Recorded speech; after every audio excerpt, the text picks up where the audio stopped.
Bismillahirrahmanirrahim. Assalamualaikum warahmatullahi wabarakatuh. Waalaikumsalam warahmatullahi wabarakatuh. Kami dari kelompok 9B akan memaparkan hasil diskusi kami mengenai kasus susu.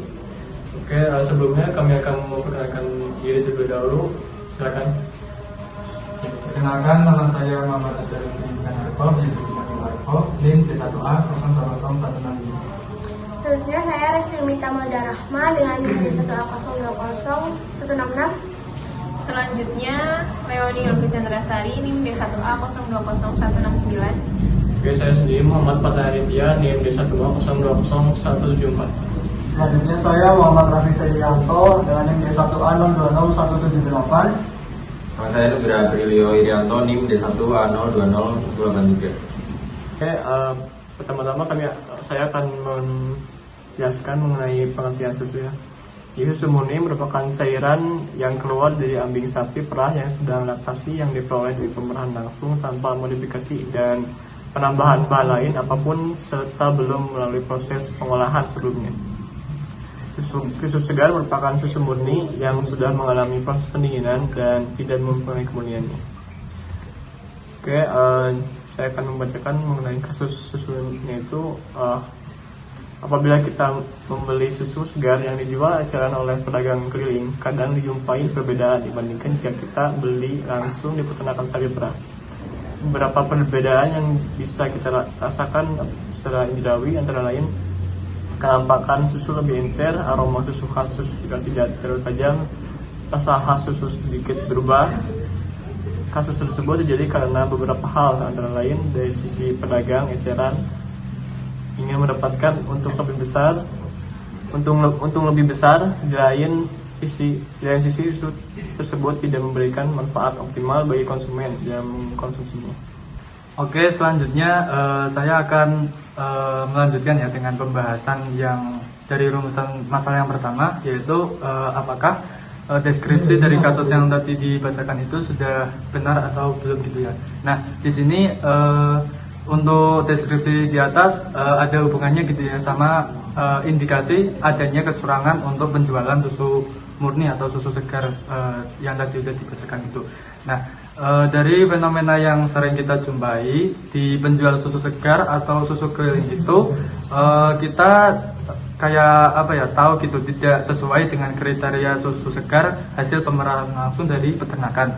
Nah, kriteria yang pertama mungkin ada dari segi warna. Misalnya warna air susu yang kita temui di pedagang keliling itu biasanya lebih putih, putih kekuningan atau putih putih nggak terlalu jernih kayak gitu warnanya, putih keruh.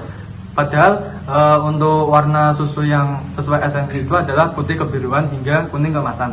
Nah, warna putih kekuningan susu berasal dari kasein, terus pada susu kasein itu berwarna putih seperti salju, tidak tembus cahaya karena merupakan diversi koloid.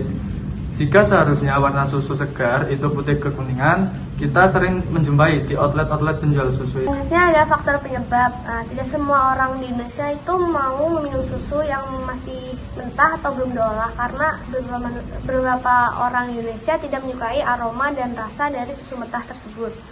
Nah, susu di masyarakat itu dimanfaatkan sebagai pemenuhan gizi, sehingga kualitas dari susu itu harus diperhatikan, seperti dalam proses pemerahannya, pengolahan susunya, sehingga pada produk itu siap dikonsumsi.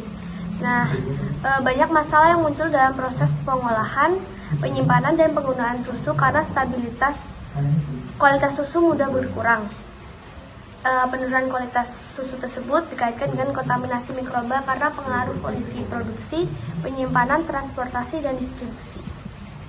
Selanjutnya ada masyarakat yang masih tradisional atau kuno biasanya kurang memperhatikan ketentuan dari pemerintah sehingga dalam penjualan susu biasanya hanya dibungkus menggunakan plastik dan hanya diletakkan di meja saja. Nah, itu sesuai dengan jurnal milik Diastri tahun 2013 bahwa biasanya masyarakat yang pola hidupnya masih tradisional umumnya tidak memperhatikan standar yang ditetapkan pemerintah dalam memasarkan produk.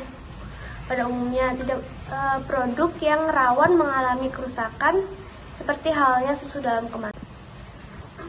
Yang ketiga ada edukasi masyarakat. Kegiatan edukasi masyarakat adalah untuk meningkatkan pengetahuan atau pemahaman intelektual untuk pemilih susu sapi dengan kualitas yang baik.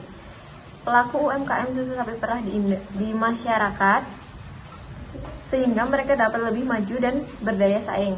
Hal ini dikarenakan kurang inovasi pengembangan produk susu sapi menjadi bahan olahan baru. Kebanyakan para pelaku UMKM hanya menjual susu sapi secara murni, tanpa mengolah menjadi olahan baru, sehingga nilai jualnya masih rendah. Apabila pelaku usaha mampu berinovasi untuk mengolah susu menjadi produk baru, maka nilai jualnya pun menjadi tinggi dan dapat memberikan keuntungan berlanjut.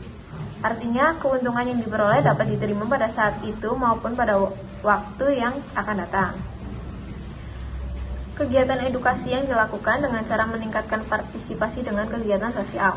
Adanya partisipasi aktif dari kedua belah pihak antara menciptakan iklim pemberdayaan yang kondusif dan dapat menaikkan tingkat keberhasilan memiliki kualitas susu yang baik dan keberhasilan dalam pelaksanaan pemberdayaan UMKM susu sapi perah di masyarakat. Pernyataan tersebut sesuai dengan MOR DKK 2014 mengenai pendekatan pemberdayaan masyarakat, yaitu keterlibatan masyarakat yang. Yang selanjutnya yaitu saran penanganan adanya pedagang susu curang. Penanganan adanya pedagang curang itu pedagang susu sapi keliling biasanya masih mengabaikan cara penyimpanan dan penjualan yang baik ke konsumen demi mendapatkan keuntungan yang lebih. Saran agar hal tersebut tidak terjadi yaitu masyarakat atau peternak susu memberikan edukasi bagaimana cara penyimpanan dan penjualan susu yang baik kepada para pedagang agar tidak terjadi lagi kenakalan dari pedagang susu dan konsumen juga mendapatkan susu dengan kualitas yang optimal. Lalu peternak susu juga bisa langsung mengemas susu di dalam wadah yang aman dan steril agar tetap memberikan kualitas yang optimal. Lalu konsumen juga bisa membeli langsung susu ke peternak lalu agar bisa mendapatkan susu yang fresh dan kualitas yang baik. Oke, selanjutnya yang kelima ada karakteristik susu yang baik. Karakteristik susu yang baik. Susu yang berkualitas baik yaitu berciri-ciri berwarna putih, tidak beraroma dan bertekstur cair. Susu murni seharusnya berwarna putih. Namun jika setelah dicampur dengan air warnanya berubah menjadi agak kebiruan, jangan khawatir karena secara kimiawi berarti susu murni tersebut berkualitas baik. Menurut Buckle et al. Tahun 2019 bahwa susu yang normal berwarna putih kebiru-biruan hingga agak kuning kecoklatan. Warna putih pada susu serta penampakannya adalah akibat penyebaran butiran-butiran koloid lemak, kalsium kaseinat, dan kalsium fosfat. Rasa asli susu hampir tidak dapat diterangkan, tetapi yang jelas menyenangkan dan agak manis. Rasa manis ini berasal dari laktosa, sedangkan rasa asin berasal dari klorida, sitrat, dan garam-garam mineral lainnya. Menurut Buckle et al. 2019 menyatakan bahwa rasa yang kurang normal mudah sekali berkembang di dalam susu, dan hal ini mungkin merupakan akibat dari sebab fisiologis seperti rasa makanan sapi, misalnya alfalfa, bawang merah, bawang putih, dan cita rasa alga yang akan masuk ke dalam susu jika bahan tersebut mencemari makanan dan air minum. Oke, selanjutnya masuk ke kesimpulan.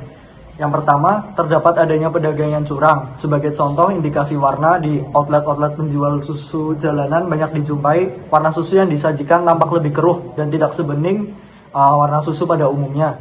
Yang kedua, faktor yang menyebabkan meliputi proses pengolahan, pengetahuan masyarakat yang masih rendah, serta kurangnya kemampuan pemenuhan kebutuhan susu di masyarakat.